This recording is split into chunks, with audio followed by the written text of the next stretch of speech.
Alright, let's cut the shit. This is called Piranha Petting Zoo for a reason. I wanted to do a show called that, but unfortunately the people I wanted for it, just couldn't get everybody, and now I don't talk to one of them again, and if I see him, I'm gonna break his goddamn jaw. That just is what it fucking is, and that's the nicest way I can put it. But Piranha Petting Zoo is a great name, and I decided, why the fuck can't I tell my stories? You know what I'm saying? Everyone else is telling their goddamn stories, I'm gonna tell mine. And if you don't believe it, that's fine. A lot of people don't believe the shit that comes out of my mouth, and if you don't, fuck you too. I really don't give a shit. You know what I'm saying? Maybe you can learn something from this, maybe you can't. I was having a conversation earlier today with JD, and that's what prompted this. And I also have to let me know that my boy Mike from Labor Force, the singer, is another reason why he called me a scumbag Dr. Phil years ago. And I'm like, yeah, it fits. You know what I'm saying? So these stories aren't going to be for the faint of heart. They aren't going to be the craziest. And this first one deals with Mike from, Labor Force. So, for the most part, I'm not going to use names unless the people are dead. But if they're in bands and shit, yeah. You know what I'm saying? So, I was booking shows at this bar, right, for a while. And they just opened up what we'll call the back room. It was kind of a side room, to be completely fucking honest with you. It was basically a hallway that ran the length of the building. There was a stage in there, a small stage. It was a cramped spot. Uncle Donnie lived back there, but that's a story for another fucking time, right? So, how you get in the bar is through the back door, which has a parking lot. The front door, normally locked, especially up to that point, because we'd have shows at night, and we'd have the stage being this little cutout right where the front door was. So, it made no sense to keep it unlocked. But we had one back there. Now, I live in Michigan, and they were saying that they were from Cleveland. Some of them are, some of them aren't, I think, is how it worked out. But either way, Mike was a truck driver, so he was out here all the time anyway. It was nothing for him. We had this band from Chicago as well that came out. I wish I could remember their name. Now, we had a show the night before, and the PA was broke. It wasn't working right. One of the speakers was fucked up. So, and the board was a little fucked up. This board was found years ago in a pool. I don't know if the pool was empty or not, but it worked, and we used it the whole time. So, with that, alright. So, I had a complete alcoholic helping me watch the door, which I shouldn't have, right? But no money went missing this night. Like, this guy's just a drunk, nothing but a drunk, an alcoholic, and it's not because he's Irish, it's because he's a drunk. Okay? So, none of the money went missing, and luckily, things didn't get as bad as they could have, because there was two people that showed up, right? One I've heard of and didn't meet until that night. I don't care for the man at all. I think he's a piece of shit. And he had his little buddy with him, which is a full-on, now, piece of shit. Like, just a horrible fucking human being. Period. But his little buddy was gay. I got no problem with gay guys. That is what it is. Couldn't give a shit. But there was somebody there that did. Now, the guy didn't say he was gay or anything else, but people just assumed, right? So, this wannabe city redneck, if you know what I'm talking about, you know what I'm talking about. Asks him if he's gay, starts having a problem with him, everything else, and it spills out into the parking lot. It isn't a fight, luckily. I was able to jump in the middle and make sure that shit did not happen. But it was a problem ever since. Now, I don't have any crazy stories with Mike or anything else, because Mike and the guys are just fucking awesome people. They aren't trouble causers or anything else. He's actually a guy that I really, really fucking look up to. Now, with all these stories, there's going to be other people that I look up to, but some of them are mental cases, alright? And I love them to death. I might be a mental case too. But with that one, I was in touch with this bass player from the other band for a little bit, but after that, Labor Force came through a lot, probably 10, 20 times. I think they only came to the state 1 or 2 times and didn't play the spot I booked at, where I didn't book them. You know what I mean? The way that I found out about them in the first place Which, Mike, it's Froggy. You already know who the fuck this is if you're watching this. There's a guy that was throwing some kind of benefit shit, right? Benefit concert type thing, and there was stuff that was donated. Some of the stuff that was donated was from Labor Force. He told me about it. He's like, "You want some? Give me some money for it." So I did. I bought some off him, to go towards the cause, and I liked the band a lot and ended up booking them off that. Now, it wasn't a big turnout when I booked them the first time, but they're still one of my favorite bands to see live, even though they aren't the craziest or anything else.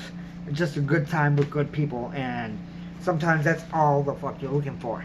So, and honestly, as weird as it sounds, I've been kicking back and forth one idea because I've heard that the only person that could get them to do a reunion show would be me. So I'm half thinking of checking them down and seeing if we can make some shit happen. Some shit that nobody would ever fucking believe.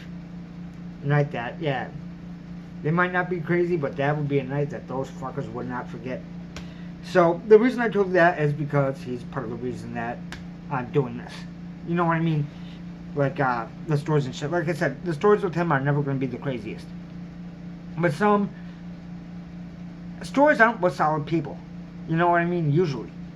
It's with crazy situations and people that might be a little bit questionable, even though you love them. You know what I mean? Or you might be the questionable one. So, that is what it is. Now that we got that out of the way, let's get to the real shit. So,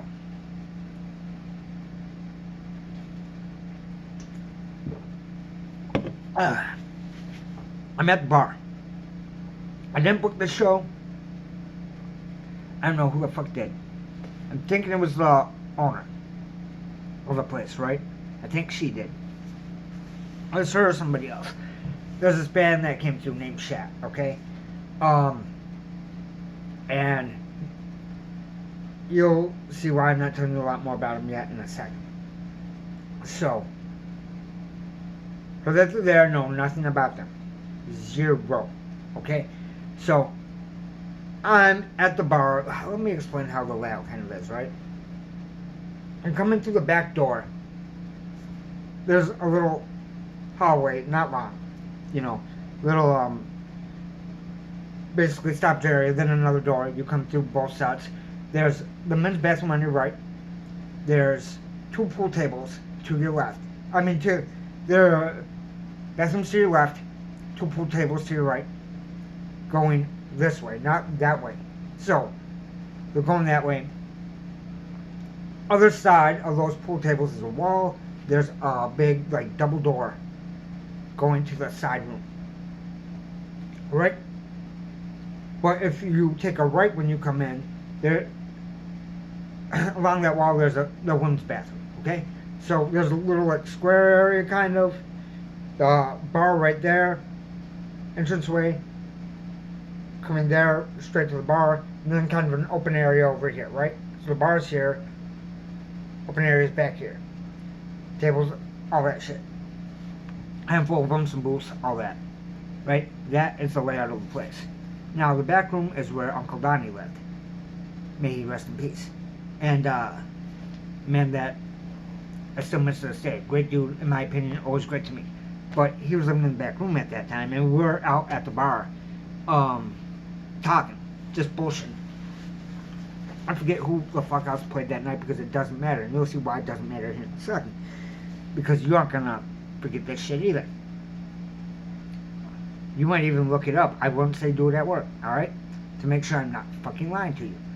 But, alright, so the whole band is set up. The stage isn't in the back room, it's over near the front door, right? So, front door's locked, all that. They go in the back. A few minutes later, they all come out. The singer's in the front. He has a helmet on, like bike helmet, with a dildo mohawk. Knee pads and elbow pads that have dildos hanging off them, and one hanging from his front. The rest of the band is in diapers and baby masks. Okay? He's coming out leading them all with a blowhorn that is making a siren sound. And that's how they start the damn show. Right? So, Uncle Donnie, an older dude, you know what I'm saying, white haired, all that. Awesome dude. He's kind of like, what the fuck? He's not losing his mind. You know, he's seen some shit, been through some shit, but he's like, what the fuck? Because they just basically showed up at his house, right? People are showing up at his house all the time because the bar owners let him live there. But, well, they let him. They don't own it anymore. He's not allowed anymore. You know what I'm saying? But, yeah. I'm coming in at his spot. Now, the place is pretty packed. The band's okay. The guys up there, all the songs are really short, like a minute long. They're fast, everything else. And they play this song that's called Show Me Your Tits. Now, I'm standing with my boy, okay? I'm going to tell you a different story. Real quick, I'm going to get sidetracked. But I'm going to come back to this. Alright? So you already hear everything that's happening, right? The first time I met the guy that I am hanging with, not Uncle Donnie, but the other guy, Blackford Mine, great dude.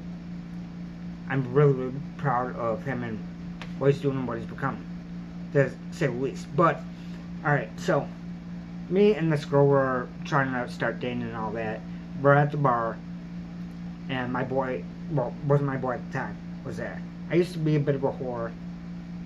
I think he would say the same thing. I don't know what she would say because I haven't talked to her in so long that I have no idea, right? But she's coming on to me, we're trying stuff. She's coming on to him, and we go back to the same place. So the first time that I met him, we tried a threesome. So yeah, that's a messed up situation as is, I'm not going to lie about it. But, so that's the guy that I am standing like 5 feet from the band while they're playing, talking to. They play Show Me Your Tits. They have a spotlight. He's flashing around, and the only one to do it was my boy. Right? So, no fights, no anything else. Like I said, this place was pretty much an outlaw bar, and nobody swung or anything. It was just insanity that night, that show. I heard that they snorted a bunch of, like, where they stayed, they snorted all the coke that was there that night. That's what I heard. I don't know one way or another.